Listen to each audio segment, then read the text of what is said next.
Welcome in. It's week one. There's football on tomorrow and it means something. Let's fucking go. Benzy here with Benzy's Bit, episode number 17. Whew. I'm excited. If you can't already tell, I'm pumped up right now. I got my last fantasy football draft tonight. It's a work league. Now I just found out that I'm going to be doing an auction draft for another guy who's stuck at work at the same time. So 2 drafts at the same time. That can get a little sketchy, but it's going to be all right. So I got that going on. Tomorrow there's football on. I also have the day off tomorrow. Then I'm getting married in like a week. Not this Saturday, but next. I'm going to be a married man. I'm pumped up here, people. If you can't tell, I'm ecstatic. I should be more excited that you're here watching this show or listening to this show. I appreciate that very much. Some of you are noticing up in the corner of the screen, all access. They're like, Benzy, what's all access? All access is going to be our rebrand for our sports network. All access sports network. That's going to be lit like Bic. Believe it. So that's just a little taste. More of that to come.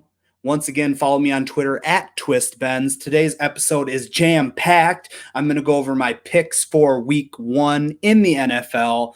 I am also going to give you a player in each game to watch.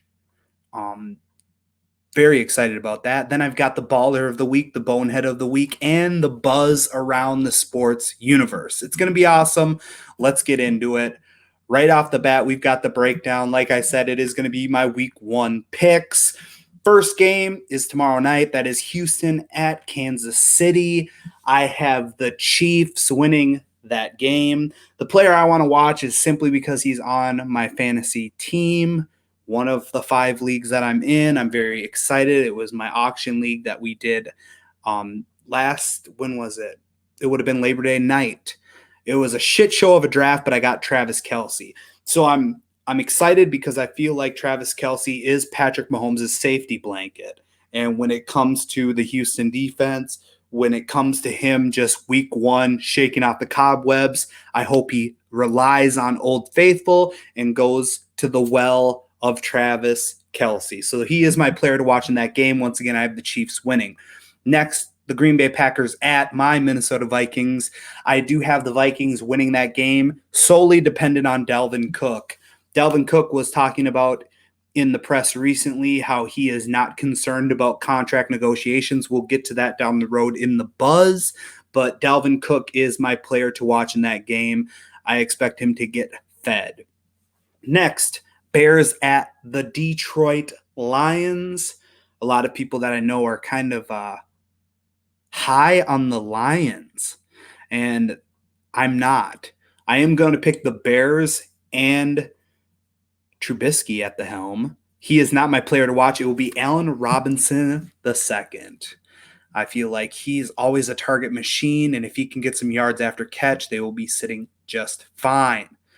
Next, Colts at the Jaguars. I have the Colts, and Mike Reeves is very high on this wide receiver who is my player to watch, and that is Michael Pittman Jr. I am very excited as well about this young man. I think he can do a lot of things, and I expect him to have his first NFL touchdown in week 1. After that, I have the Raiders at the Panthers. I have the Panthers winning this game, and it's going to be because DJ Moore is going to go berserk. DJ Moore, keep him on. I got him on multiple teams. That's my guy. Next, we have the Jets at the Bills. I do have the Bills winning this game, and it's not because of Devin Singletary. It's going to be because of Zach Moss. I feel like Zach Moss is going to get a decent workload for it being his first NFL game. So Zach Moss, not Randy, Zach Moss is the guy to watch. Next, I've got the Seahawks at the Falcons. I have the Falcons winning this game, and the player that I have to watch is going to be Calvin Ridley. If you follow me on Twitter, you might have seen that my bus candidate for this year was Calvin Ridley. The reason why I chose him is because I like to choose people that not necessarily people don't think about it. They say, I don't see that happening. Well, I could see it happening. If he doesn't step up to be that, I think for him to even be if he's not top 15 wide receiver in fantasy this year, I feel like that is a bust for him. He has all the talent in the world. He has Matty Ice throwing him the rock, so he needs to produce. Julio is not going to be there forever. Julio is still going to get shaded by the number one DBs on the team. So yeah, Calvin Ridley, that is my player to watch week 1 for the Falcons. I do have them beating the Seahawks at home. Eagles at Washington. God, that sounds so stupid.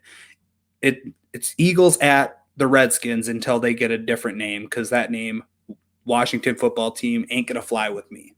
So I do have the Eagles winning, and I do have Boston Scott as my player to watch. Doug Peterson said in his press conference that he wouldn't be surprised if he has to limit Miles Sanders in week 1. That scares me as a fantasy player, and I'm glad that I don't have Miles.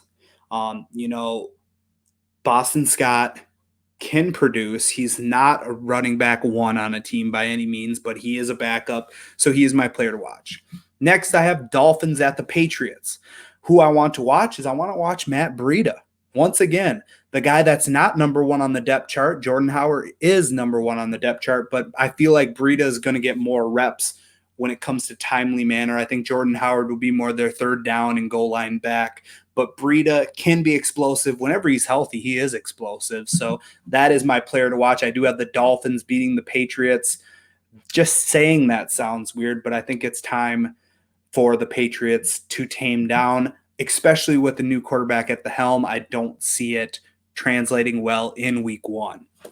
Browns at Ravens. I do have the Ravens, and I'm going to watch out for Hollywood Brown as my player to watch in that game.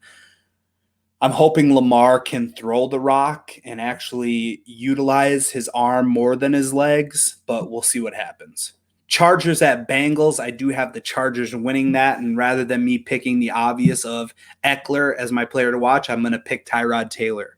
What can he do? Can he minimize the mistakes and maximize the opportunities? Any quarterback in the league does that. Their team gets the W.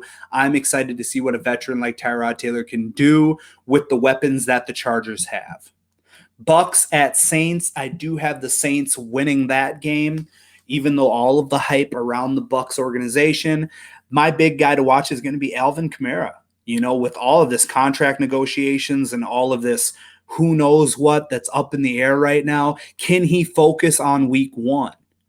Is there going to be drama regarding it if he doesn't sign the contract before that time? So that's going to be my guy to watch. Next, Cardinals at 49ers. I do have the 49ers winning, although there's a big question mark. I have the 49ers very high on my power rankings simply because of what they produced last year. However, the player to watch is going to be more of players to watch, and that's going to be their running back carousel. Can Raheem Mostert, Tevin Coleman, Jerick McKinnon, and Jeffrey the Wilson Jr. Yes, the Wilson Jr. What are they going to do with those 4 guys? Are they going to go one guy gets the majority? Are you going to break it down into like a 50 for Mostert, 25-25, and Jeffrey just sits on the bench and holds clipboards? That's most likely, but we'll see what happens. So as long as their running backs are feeding, they're solid. It's when they get away from that and they don't trust the process, they start to lose out. Next, I've got the Cowboys at the Rams. I did pick the Cowboys, and it's going to be exciting to me to watch Dak Prescott and see what happens when Aaron Donald comes in and tries to rip his face off and eats it, right? Like, what are you going to do against that defense who last year underproduced? Now you've got Dak, who had all this offseason drama. What's up next? So Dak is my guy to watch. Steelers at the Giants on Monday night. 2 Monday night games. First one, Steelers at the Giants. I have the Steelers. My guy to watch is Big Ben, coming after basically having a year off.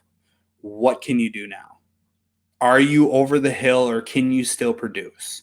So he is my guy to watch. Next, Titans at the Broncos. I have the Broncos beating the Titans in week 1 simply because Drew Lock is going to take that next step and he's going to produce. He has weapons. There's no excuses. I feel like if he can just settle down, breathe during the game, not let the moment be too big for him, Drew Lock can take that next step. So those are my picks. Once again, I have the Chiefs winning against the Texans, the Vikings winning against the Packers, the Bears beating the Lions, the Colts beating the Jaguars, the Panthers beating the Raiders, the Bills beating the Jets, the Falcons beating the Seahawks, the Eagles beating the Redskins, the Dolphins beating the Patriots, the Ravens beating the Browns, the Chargers beating the Bengals, the Saints beating the Bucks, the 49ers beating the Cardinals, the Cowboys beating the Rams, the Steelers beating the Giants, and the Broncos beating the Titans. And that is my week 1 picks. On to the next one, baller of the week. Who doesn't want to talk about somebody being a baller? I try to be a baller, but I hardly live up to that expectation. But Jalen Ramsey has no problem living up to that expectation. The Los Angeles Rams and Jalen Ramsey have agreed to terms on a 5-year, $105 million extension that is the largest contract ever for a cornerback. Ramsey becomes the first defensive back in NFL history to sign a deal worth over $100 million, and his $71.2 million at signing is the largest guarantee to a defensive back. The previous largest contract for a cornerback in terms of average annual value was Darrelle Revis, $18.2 million per year, when he signed a 6-year contract in 2013 after being traded from the Jets to the Bucks. Revis was released the following year. Whoo! Ramsey, an All-Pro and 3-time Pro Bowl selection, becomes a long-term fixture on a defense that includes 2-time NFL Defensive Player of the Year Aaron Donald, who signed a 6-year, $135 million extension before the 2018 season. So a lot of people say, Jalen Ramsey, it's a lot of hype there. Well, he's still got the swag for days. Congratulations to him. He earned every penny of it. Now he's got to earn the rest of it.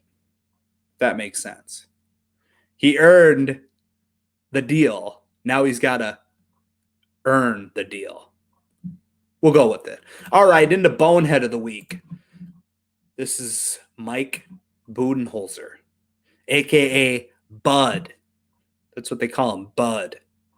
Giannis Antetokounmpo wanted to play in Game 5 against the Miami Heat, but Mike Budenholzer said there was no way the Milwaukee Bucks were going to risk their star.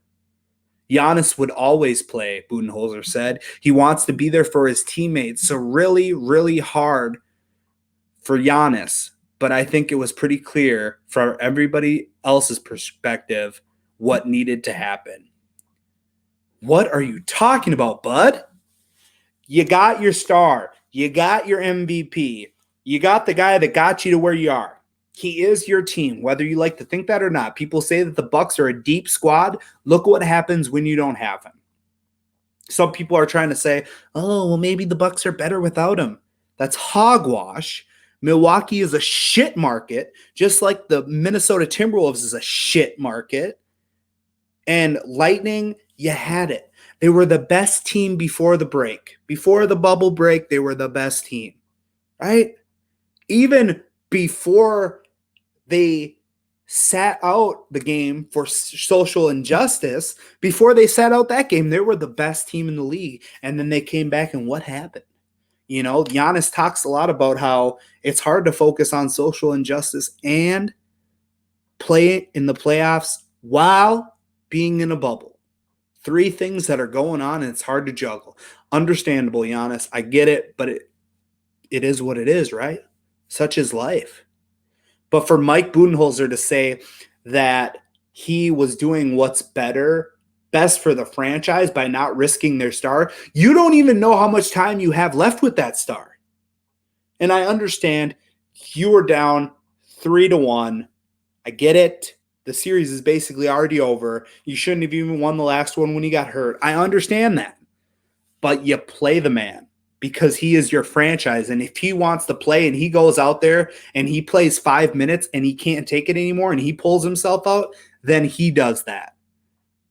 but you never put that on a star to not play in the playoffs when they say they wanted to play. Can you imagine if LeBron or if Kobe or if Michael had said, I want to play, and their coach sat them out when they wanted to play? Do you think they would allow their coach to let them sit out? Hell no.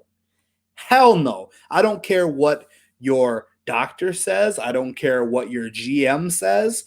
Any of those stars were told, we're not going to let you play, they would have suited up and they would have walked on the court and they would have made their coach or whoever come out and drag them off the floor in front of their fans, whether they're watching or in attendance. Doesn't matter.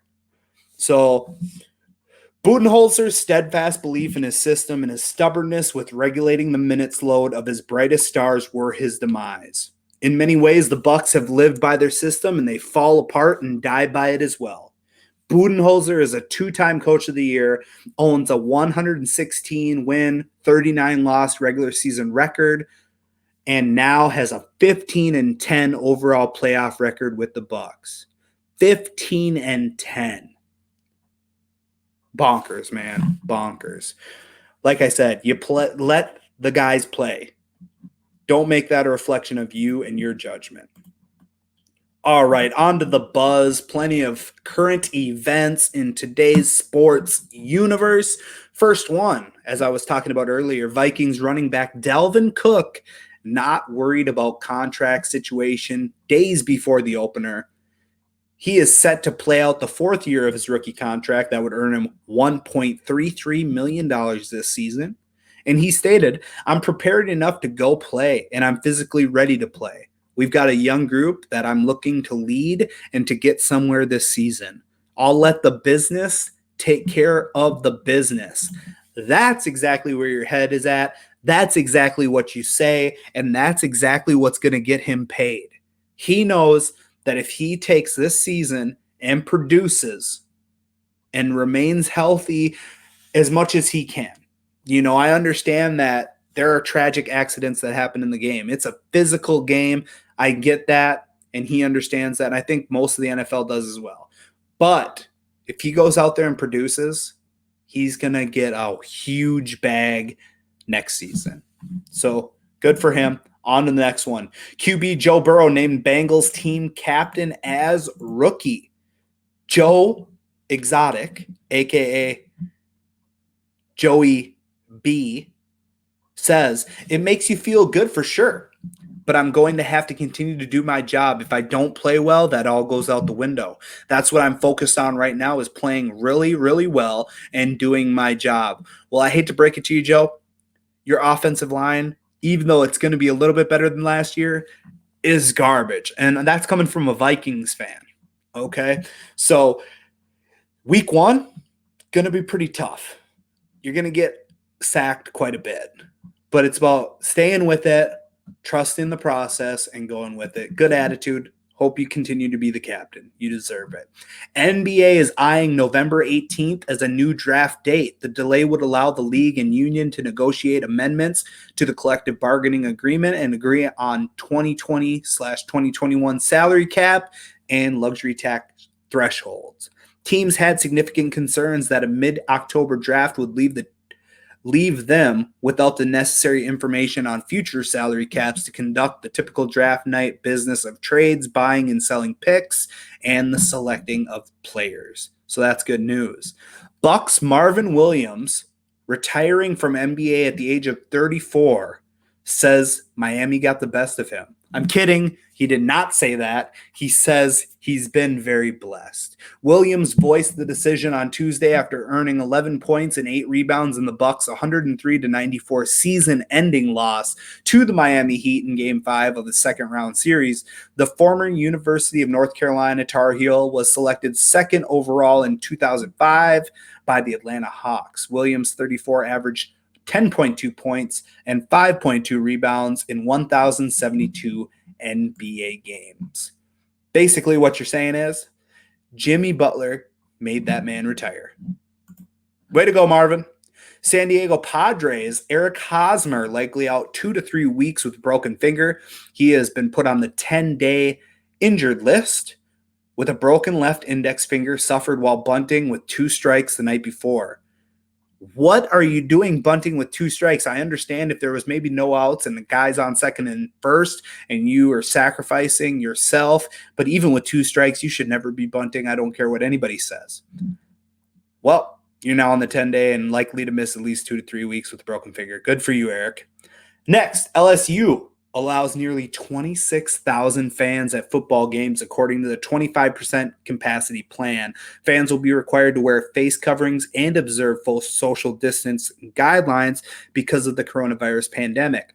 Although no tailgating is allowed, fans will be able to gather near their vehicles with those in their traveling parties.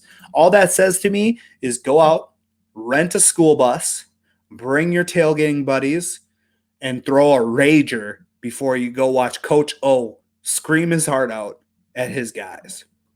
So once again, I am Matt Benz. Follow me on Twitter at TwistBenz. More information coming on the new All Access Sports Network. We'll get you that very, very soon. I want you all to stay very blessed and have a great night.